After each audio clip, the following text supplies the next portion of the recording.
A lot of the early days of a startup are really just about survival. You're spending time worrying about whether you're going to make it through the month, how long your runway is, how are you going to raise more money, how are you going to be able to close the next customer. It is a urgent fear always there in terms of like how am I going to make it through this next phase.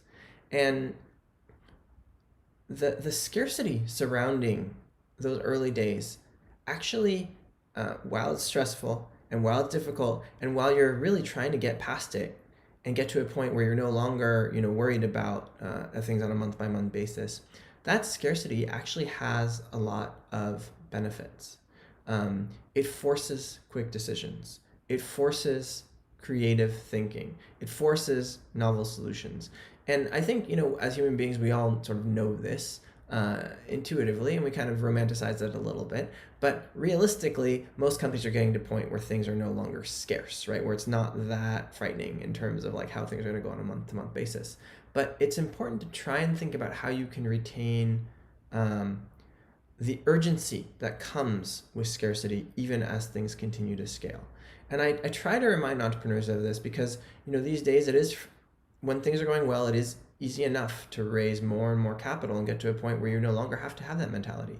And that's not the goal, right? The goal is not to be in a position where you could spend as much as you want on any particular item and you can always hire another person to do any discrete job.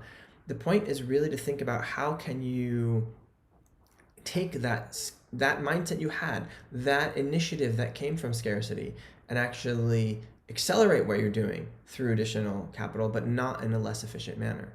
I think it's important also to remember that even big companies, right? They always say like, "Oh, this is going to be a startup." I worked at a startup within Boeing. I worked at a startup within Google. I worked at a startup within AT&T.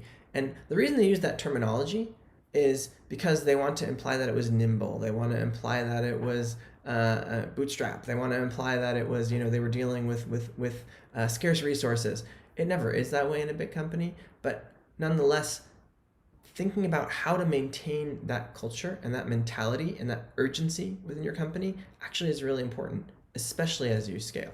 And so, in the early days when things are scarce, it's certainly difficult, but there are distinct advantages you get, and making sure you keep those as the company grows is actually an important part of staying sharp and staying successful as you scale.